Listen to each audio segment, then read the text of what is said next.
خاتم الانبیاء جناب حافظ نعیم الرحمان صاحب۔ الحمدللہ رب العالمین والصلاة والسلام علی رسولہ الکریم وعلی آلہ واصحابہ اجمعین، اما بعد فاعوذ باللہ من الشیطان الرجیم، بسم اللہ الرحمن الرحیم۔ آمن الرسول بما انزل الیہ من ربہ والمؤمنون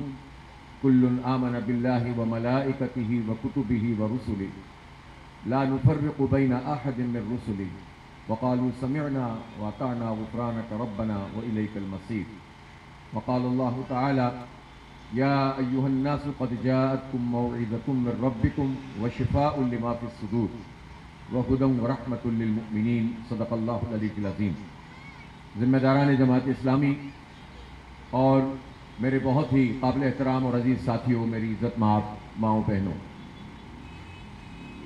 28 جون کو سویڈن میں انتہائی مذموم حرکت کی ہے ملعون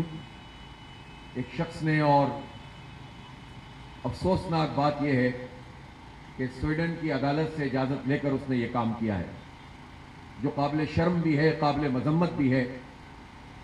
اور پھر حکومتی سرپرستی میں یہ سب کچھ ہوا ہے۔ پولیس نے اس پر پہرا دیا ہے اور قرآن حکیم کو نظر آتش انہوں نے کیا ہے۔ یہ قرآن حکیم کے حوالے سے کچھ بھی کر لیں، اللہ تعالیٰ نے جس کی حفاظت کا ذمہ خود لیا ہو اس کا یہ کچھ نہیں بگاڑ سکتے، یہ اپنی عاقبت تباہ کر سکتے ہیں، یہ راندہ درگاہ ہو سکتے ہیں، لیکن یہ قرآن تو خود ہی بابرکت کتاب ہے، اور اس کے ساتھ جو جڑ جاتا ہے وہ معزز ہو جاتا ہے۔ اس کے نظام کو جو اختیار کرتا ہے وہ عدل و انصاف قائم کر دیتا ہے، اور جو اس کی برکات کو سمیٹتا ہے اس کو دنیا کی کوئی پریشان نہیں کرتی ہے۔ یہ ہمارے دلوں کا نور ہے، یہ ہمارے اخلاق اور کردار کو سنوارنے کا ذریعہ، ہمارا تزکیہ کرنے والی کتاب ہے۔ یہ انسانیت کو امن کا پیغام دینے والی الہامی کتاب اور یہ ام الکتاب ہے۔ اس لیے قرآن عظیم الشان کے خلاف جو کچھ بھی حرزہ سرائی کرتے ہیں یا اقدام کرتے ہیں، یہ در حقیقت اپنے اس بغض کا اظہار کرتے ہیں جو انہیں اسلام سے ہے۔ یہ اسلام فوبیا کا شکار ہیں، اور کبھی یہ قرآن حکیم اور کبھی نبی پاک صلی اللہ علیہ وسلم کی شان گرامی میں گستاخی کرتے ہیں، اور یہ تو دیگر انبیاء کی بھی توہین کرتے ہیں۔ اس لیے ان کا جو ذہن ہے وہ ذہن لا علاج ذہن ہے، اور اس ذہن کو بدلنے کے لیے پوری امت کو متحد ہو کر ایک قوت میں ڈھلنا ہوگا اور اپنی آواز کو بلند کرنا ہوگا۔ مجھے افسوس ہے کہ یورپی یونین نے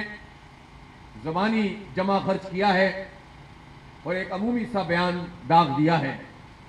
میں اہل یورپ سے پوچھنا چاہتا ہوں، اہل مغرب سے سوال کرتا ہوں کہ آپ جس اظہار رائے کی آزادی کے علمبردار بنتے ہیں، جس میں جو چاہیں آپ بکواس کر سکتے ہیں، ہماری عقیدت کے سرچشموں پہ حملہ آور ہو سکتے ہیں، آپ یہ بتائیں کہ آپ کا اظہار رائے اور اس کی آزادی کہاں چلی جاتی ہے جب ہولوکاسٹ کا معاملہ آتا ہے؟ آپ ہولوکاسٹ پہ بات نہیں کر سکتے، اور پورے یورپ میں اس پر پابندی ہے، لیکن قرآن حکیم کو نظر آتش کرنے کی اجازت سویڈن کی عدالت دیتی ہے۔ یہ شرم کا مقام ہے۔ اس لیے ہم اہل مغرب کو بھی خبردار کرتے ہیں کہ تم یہ نہ سمجھو کہ مسلمان لوگوں کو تم نے معاشی عذاب میں مبتلا کر کے رکھا ہے، تم نے ہمیں تقسیم کر دیا ہے اور اپنے نمائندوں کے ذریعے سے ہمیں منتشر کر دیا ہے، تو ہماری غیرت اور حمیت بھی ختم ہو گئی ہے۔ ہم تمام تر حالات میں بھی اپنی غیرت اور حمیت اور اپنے دین اور ایمان کے سرچشموں پر حملہ آور کسی کو بھی قبول نہیں کرتے ہیں، اور یہ چنگاریاں اس امت میں موجود ہیں جو کسی بھی وقت ایک شعلہ جوالہ بن سکتی ہیں۔ ہماری بدنصیبی یہ ہے کہ ہمارے سروں پہ جو حکمران ٹولہ ہے، 56-57 ممالک یا اس سے بھی زیادہ تعداد میں جو مسلمان ملک ہیں، ان کی اکثریت ان لوگوں پر مشتمل ہے، حکمرانوں کی، جو مغرب سے خوف زدہ بھی ہیں، ان کے اعلی کار بھی ہیں، ان کے غلام بھی ہیں، اور ان غلاموں نے ہمیں اس بے حمیتی میں مبتلا کر دیا ہے۔ اس لیے امت مسلمہ کے وہ سارے غیرت مند لوگ جو ان حالات پہ کڑتے ہیں، جو پریشان ہوتے ہیں، انہیں مرض کا نہ صرف اندازہ کرنا ہوگا بلکہ اس کے علاج کے لیے جد و جہد بھی کرنی ہوگی۔ اس حکمران ٹولے کو ہم سروں سے ہٹا دیں تو کسی کی جرت نہیں ہے کہ وہ یہ کام کر سکے، لیکن بہرحال ہمیں اس مذموم حرکت پر اپنی آواز کو بلند بھی کرنا ہے، اپنے احتجاج کے دائرے کو وسیع بھی کرنا ہے، اور اس کے ساتھ ساتھ قرآن حکیم سے اپنے تعلق کو استوار بھی کرنا ہے۔ کمزور سے کمزور ایمان رکھنے والا بھی، گناہگار سے گناہگار مسلمان بھی یہ قبول نہیں کر سکتا کہ کوئی قرآن حکیم کو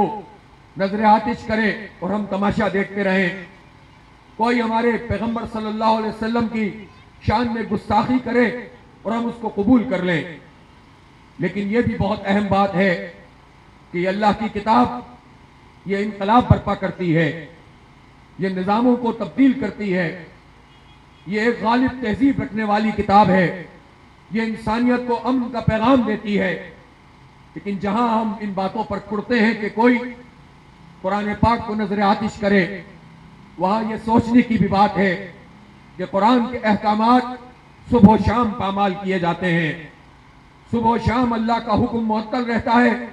ہم سب مسلمان ہیں، اللہ کا کلمہ پڑھتے ہیں، لیکن قرآن کے احکامات آپ پڑھتے چلے جائیے، جس کا تعلق اجتماعیت سے ہے، جس کا تعلق پورے سسٹم اور نظام سے ہے، جس کا تعلق سیاست اور ریاست سے ہے، ان سب دائروں میں انسان خنا بن بیٹھے ہیں اور انسانوں پر اپنی حاکمیت کے نظام کو قائم کیے ہوئے ہیں۔ لہذا ہماری یہ جد و جہد ایک ہمگیر جد و جہد ہے، ہمہ کی جد و جہد ہے۔ ہمیں اس دین کی بنیاد پر، قرآن و سنت کی بنیاد پر، نبی پاک صلی اللہ علیہ وسلم کی محبت اور آپ کی اطاعت اور آپ کی لائی ہوئی شریعت اور آپ کے دیے ہوئے نظام کی بنیاد پر پوری امت کو متحد کرنا ہے اور اپنی صفوں سے ان لوگوں کو نکالنا ہے جو مغرب کے اعلی کار ہیں اور جو ان امور کے اوپر بھی اپنی آواز کو بلند نہیں کرتے۔ میں حکومت پاکستان سے بھی مطالبہ کرتا ہوں کہ محض قرارداد پاس کر دینے سے، سفیر کو طلب کرنے سے، بات چیت کرنے سے مسئلہ حل نہیں ہوتا۔ OIC کا اجلاس ہوا اور ختم بھی ہو گیا، لیکن یہ OIC اتنی بے وزن کیوں ہے کہ یہ مذمت کرتی ہے لیکن پھر بھی یہ واقعات نہیں رکتے؟ اس لیے کہ یہ مذمت بھی بس وقتی مذمت ہوتی ہے، اس پر قانون سازی ہونی چاہیے۔ اقوام متحدہ کے چارٹر میں یہ بات شامل ہونی چاہیے کہ ہمارے عقیدت کے سرچشموں پر کوئی ملک اگر حملہ آور ہوگا تو پوری اقوام متحدہ اس کا بائیکاٹ کرے، اس کا سوشل بائیکاٹ کرے، اس کا معاشی بائیکاٹ کرے۔ جب تک یہ آواز اور یہ قانون سازی نہیں ہوگی، اسی طرح ہرزہ سرائی کرنے والے لوگ موجود رہیں گے اور بار بار ہمارا امتحان لیتے رہیں گے۔ یہ OIC کے لوگ اگر یہ کام نہیں کرتے ہیں، یہ ہماری آواز بلند نہیں کرتے، یہ بین الاقوامی ایوانوں میں ہمارا مسئلہ پیش نہیں کرتے، تو اس کے لیے پھر ہمیں ان کے خلاف اٹھ کر کھڑا ہونا پڑے گا۔ یہ وہ حکمران طبقہ ہے جس نے ہمیں بنیادی سہولتوں سے محروم کیا ہے، جو ہم پر مہنگائی مسلط کرتا ہے، بے روزگاری مسلط کرتا ہے،